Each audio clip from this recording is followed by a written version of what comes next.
with an Isery though. You feel me? Nah. Nah. They're gonna be checking. Nigga, but why I keep fucking up?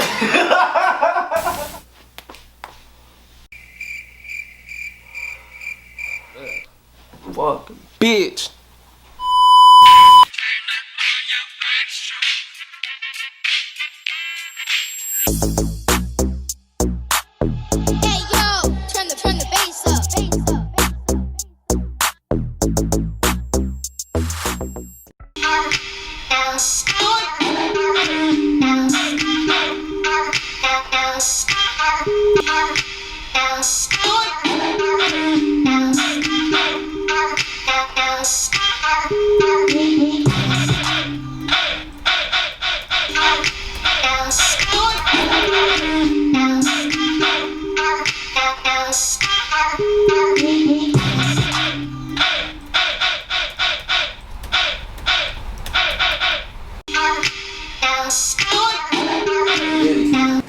What's good? Y'all tapping into Urban Moguls with B. We got a real special guest from the Central Coast.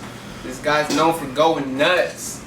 He goes by the name of DJ Pumbaa, aka Pumba. Are you nuts? What's good, fam? It's me. What's good, everybody? And so, for the people who don't know who you are, where you from, and you know what is it that you do?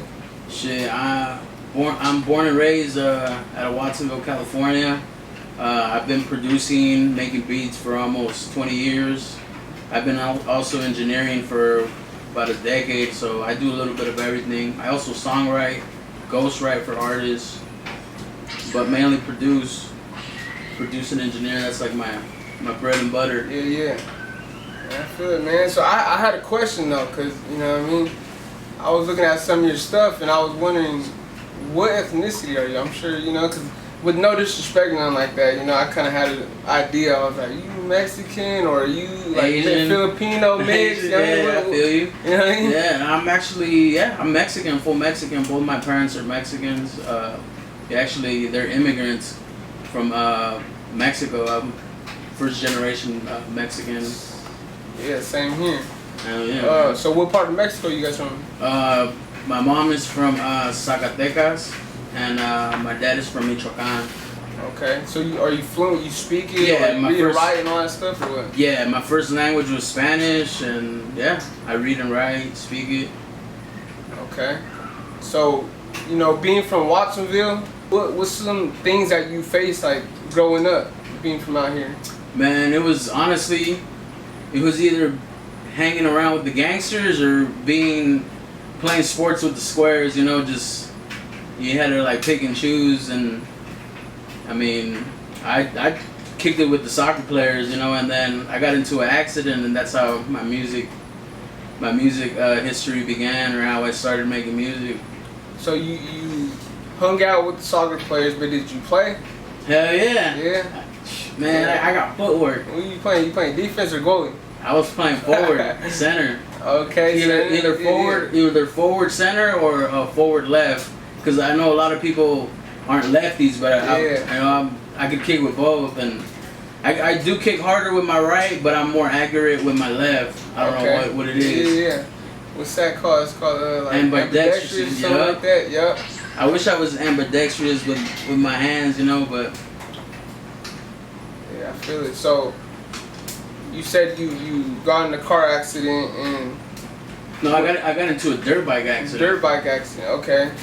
So you started working on beats or rapping? I first started DJing. I went to Atos High School. I started DJing like in sophomore year, and you know, I was charging dirt cheap, like just to get my name out there. You know, I would charge fools like $100 for the night to DJ, or like $50 an hour, and you know, everybody. I wasn't popular in high school, but I knew a lot of like the varsity football players and soccer players, and they would bug me. You know, they had all the girls, and they were popular, so they like just I started kind of like getting heard of just word of mouth. Like, oh, this dude's a pretty good DJ. Like, but you should get him for your party or whatever. So I used to like from like 2004 to like 2010, I was like DJing at all the parties in town, bro. Like out in the ranch where you know they were in the boonies, bro. Straight up.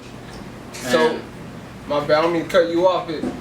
How'd you get influenced to, you know, start doing what you was doing? Like, how did they hear about your name? You had to start somewhere, you know what I mean? Shit, I mean, I started as a DJ, and then I would DJ in the rallies in high school.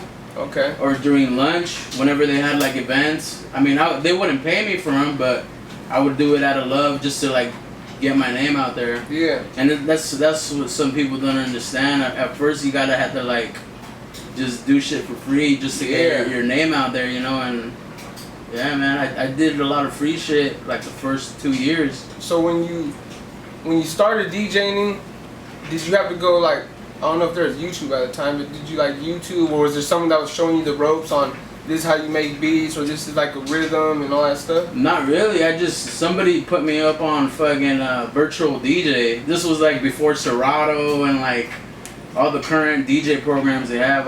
I used to rock with virtual DJ, and it was a free program they had. And what would get DJs so mad is that I'd be able to scratch. Like if they had vinyls, they'd be able to do all these scratching effects, and I just had to do it with the fucking mouse and click, and it would sound just as the same as they would be doing all the extra shit with the hands. So they would kind of hate, you know, just because I would do everything digital. I wouldn't carry big ass turntables. Yeah. Everything was like through the program, so. Yeah, that's when you gotta tell me it ain't the 80s no more. You don't gotta do it like that. Futuristic, man. Hell yeah. So.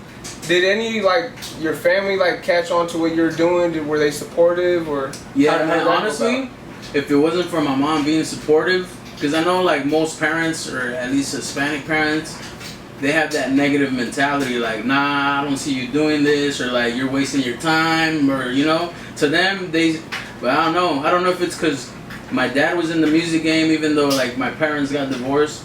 But my dad is one of the coldest fucking bass players up to date. And what was he doing? Probably like he was like in a Mexican group. They would do a lot of like cumbias. Okay. But yeah, my uncle and like even one of my producer homies, his dad and my dad played in the same band, which we found out late. I found out like 10, 15 years later that this fool made beats, and I didn't even know. I grew up with him. Like, what the fuck? Fucking make beats. Let's do some shit. So yeah, man. Music definitely runs in my fam through my dad's side.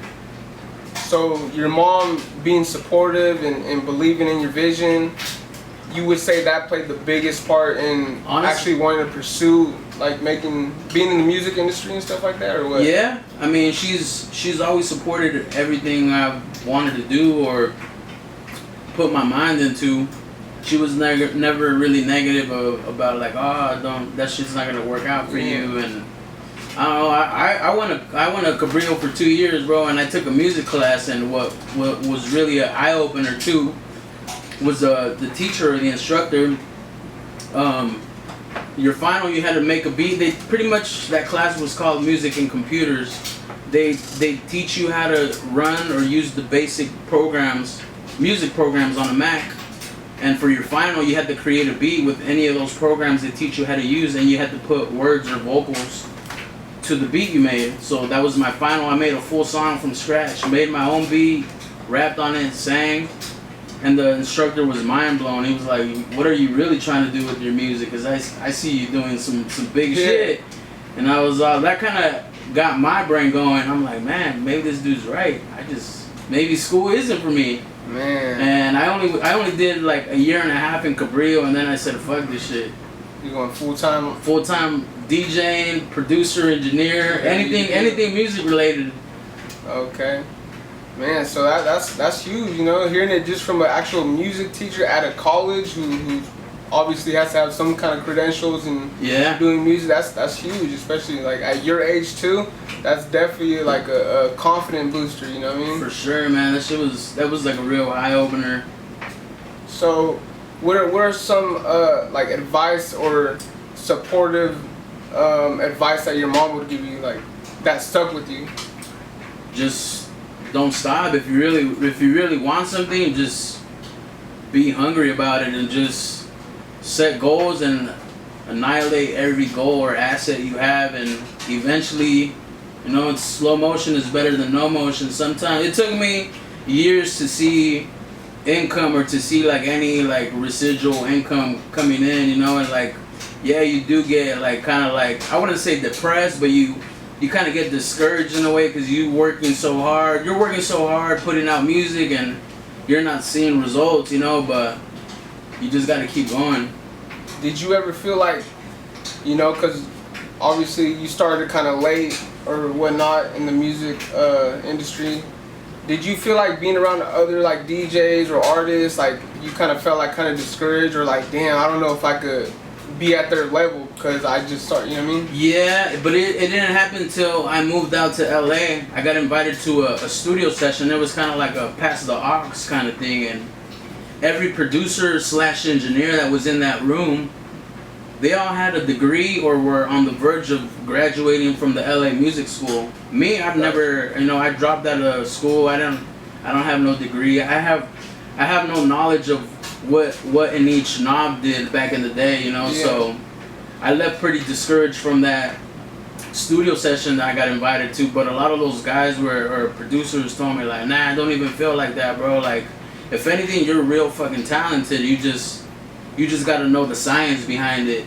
And they told me if I had your talent, I would rather have your talent instead of going to school, because I feel like the creative and talent part is more important than the school part or the science part that they teach you in the books. It came natural to you, huh? Yeah. So ever since then, like, because one of the problems, I guess, from that session was that their drums or their beats were sonically, they were fucking knocking, bro. Like, compared to mine, like, I had dope melodies, you know, dope instruments, but when it came to the drums, sonically, it wasn't up to par to theirs. So that's where I figured out, like, man, I gotta step up my drums to get them to hit hard, because I had everything else, like melodies, you know, rhythm, everything else was like on point.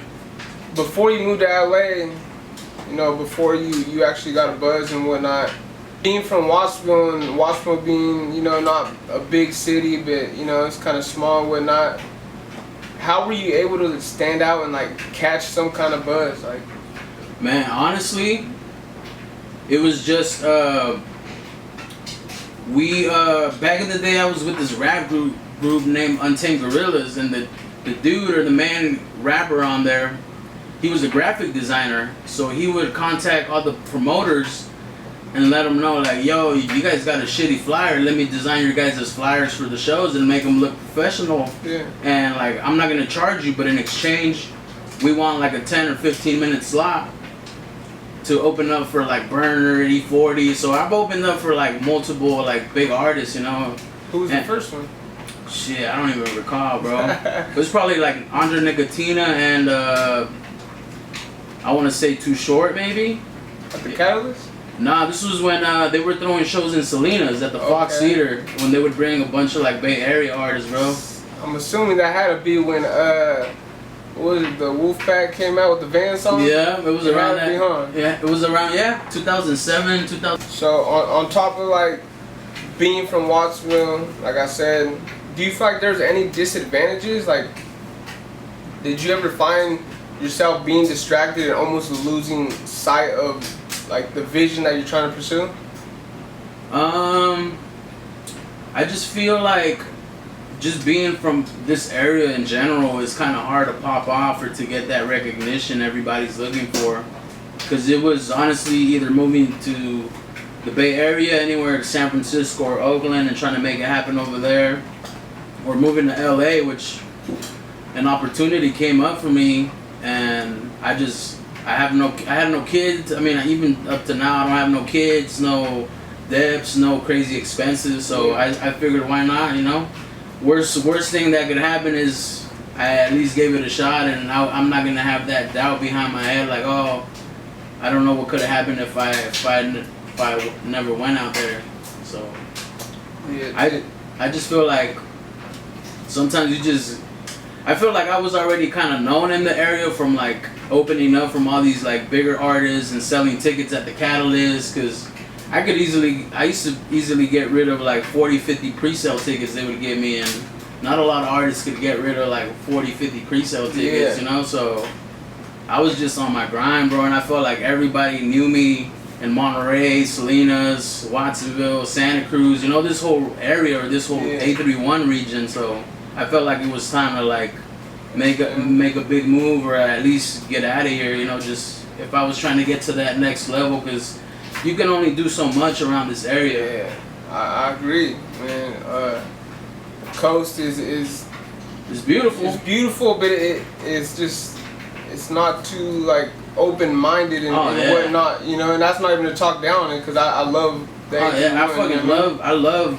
my hometown, bro. Like, it's just for opportunities or music, for what people are really trying to do or achieve. Like, right here, it ain't it, man. I feel like here is more like if you're trying to like raise a family or like retire, kind of, you know.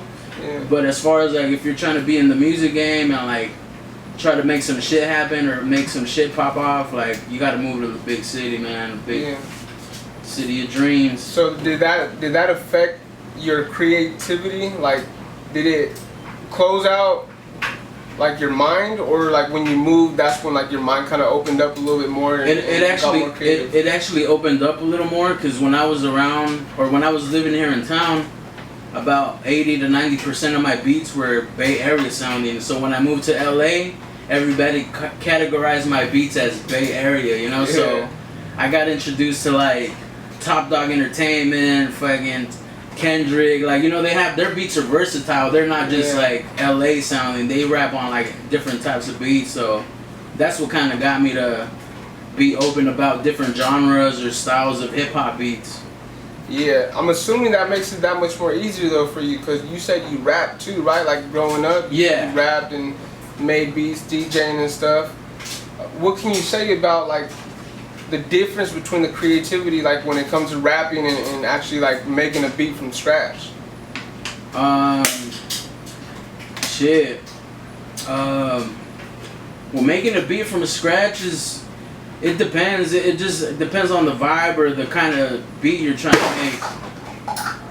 It just depends on the kind of type of beat or vibe you're trying to make as far as like a beat from scratch. But if you're in the mood or in the vibe, you could easily come up with some dope shit within like 10-15 minutes. Because honestly, some of my biggest major placements in LA, those beats have took me like what, 15-20 minutes at the most. And it's beats that you least expect that an artist is gonna fuck with, because I've shown the artists up to like 20-30 beats and they'll pass up on the beats, and then I'll start some shit from scratch and they'll tell me loop that shit and bounce it, put it up on Pro Tools, let's go. 15-20 minutes. So it's a trip how shit works sometimes, you know. Yeah, I agree. Sometimes you just gotta go with the flow and whatnot, right? So with that being said, when you're making beats from scratch, how do you get into that mindset? Do you hear a certain sound, or you have to go in there and just start clicking on stuff and start hearing different sounds?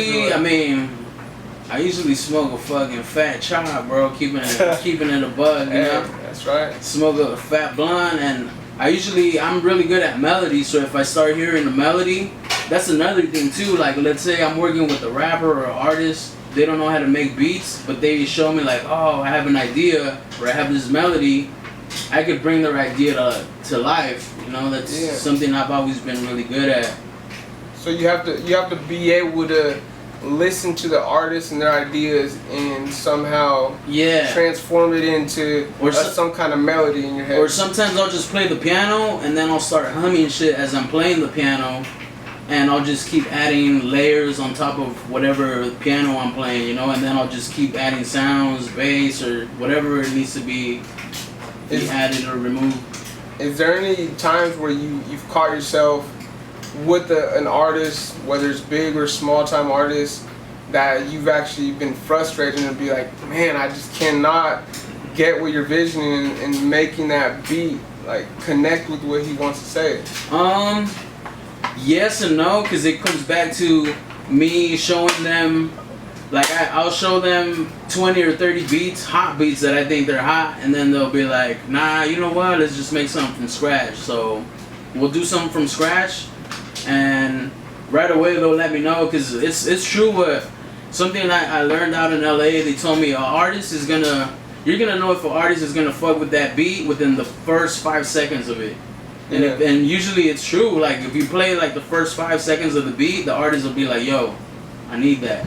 Right away, you know, and it's a trip how the energy or the vibes just work. But yeah, that's I've played up to like 20 to 30 beats for an artist. They'll pass up on it and they'll tell me like, well, let's do something from scratch within like 15-20 minutes. So be like, yo, loop that shit, bounce it. We'll structure it later. Yeah, and that's how we go. Yeah, once again, you just gotta go by ear, I guess. That's part of the music industries. It's like it's all about vibes, and it's all about just connecting with each other and having an open mind, right? Yeah. You got to be willing to open to ideas and not be closed-minded. Yeah, I agree. So do you ever seek advice from other DJs, or is there a certain person that you're like, I need someone to be real blunt with me, someone that I could trust and be like, it's either a hit or it's fucking, that's just out the window? Yeah, I mean, usually my roommates are just artists that are real picky. They'll tell me straight up, or even like my producer homies from town. These motherfuckers here in town be picky as fuck, which I'm glad they are. I like honesty. Yeah. Especially when it comes to the music, is I'm not trying to put trash out there with my name attached to it. Yeah. So you want to put out good product. Yeah, every artist is different in a way, and everybody has their own, I guess, vibe to them that they like to rap and stuff. So, is there a certain beat that or a sound that you like that you try to shoot for a lot, or is it just it's whatever just comes to whatever? Honestly, it used to be like strictly Bay Area, but now I'm like, man, I just want some vibey shit and or shit that people are gonna vibe out to right away or just click sometimes. And I don't know, I definitely Bay Area. I love the Bay Area beats, but they're definitely, I try to stay away from them, just because there's so much more to production than staying in that lane or just staying closed-minded to certain type of beats. Yeah. So then you're more like on the vibe and not so much on the up tempo. Yeah, not so much on the up tempo. Chill vibes or whatever. I don't know. It just depends. Like sometimes I've had somebody tell me like, "Yo, make me like a horror kind of spooky kind of vibe or like creepy." And I don't know. It just depends on what the artist wants. But I could usually about 100% of the time I could bring their idea to life. Yeah.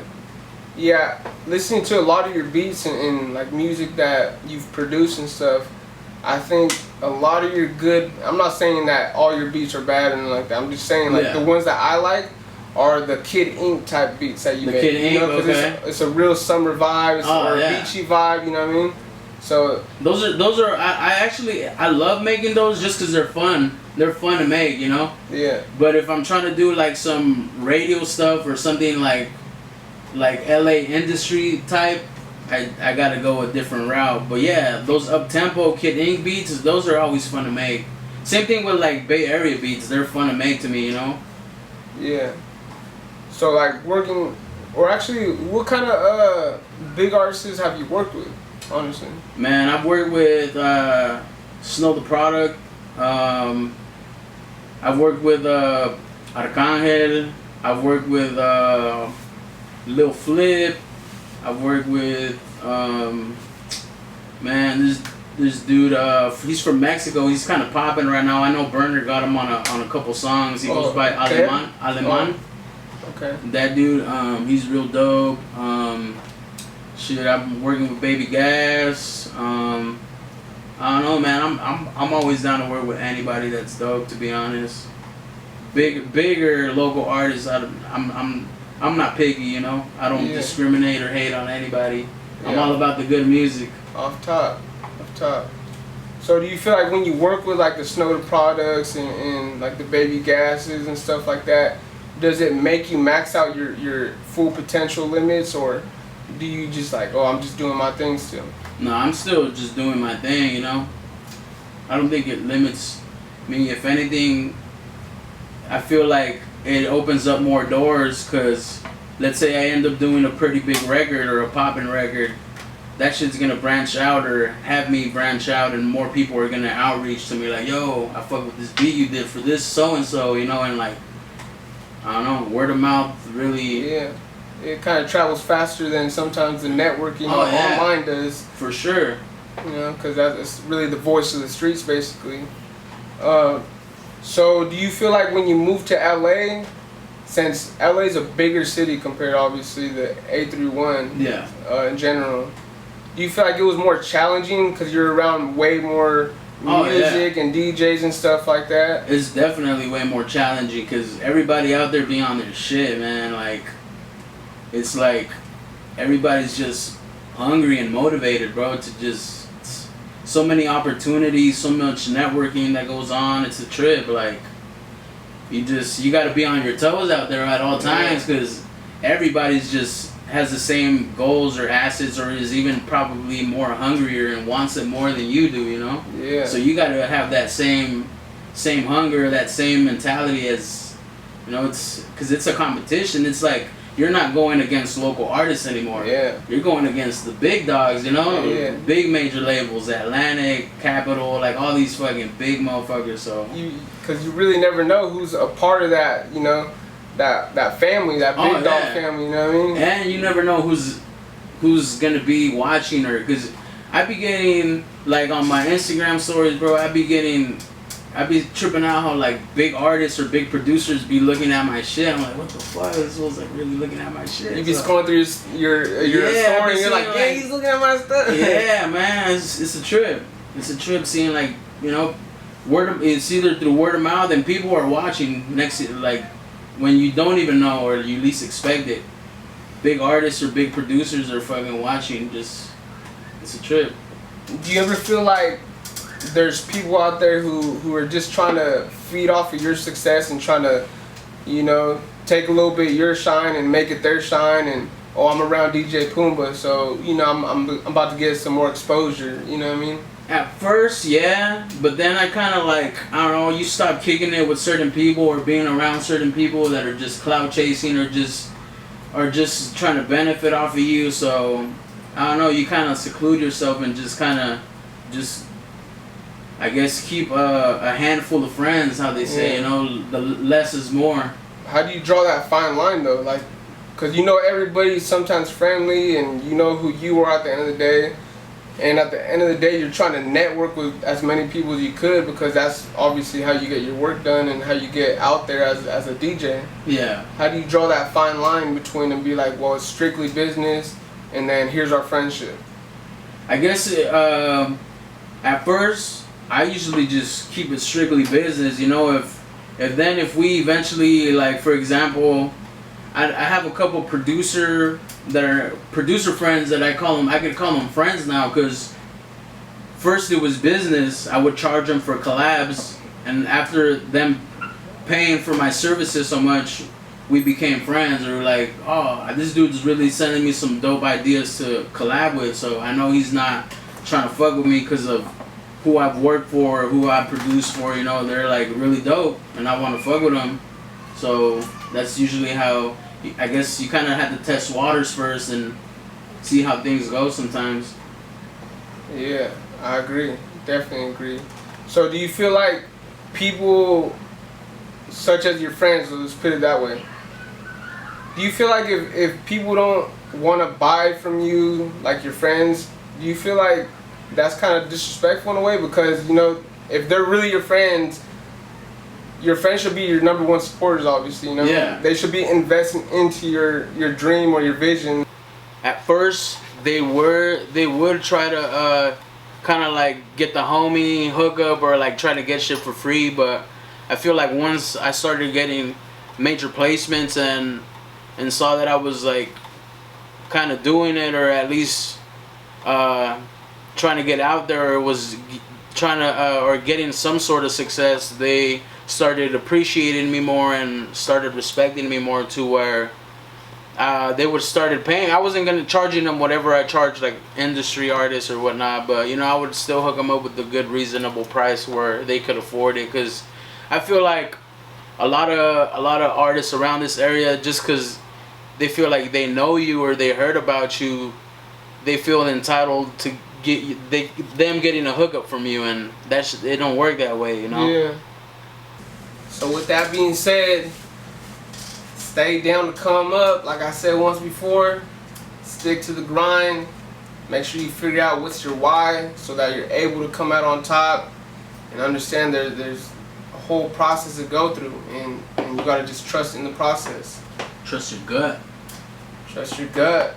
So, thank you guys for tuning in to another episode of Urban Moguls with B. Always grateful. Stay blessed. Keep it pushing.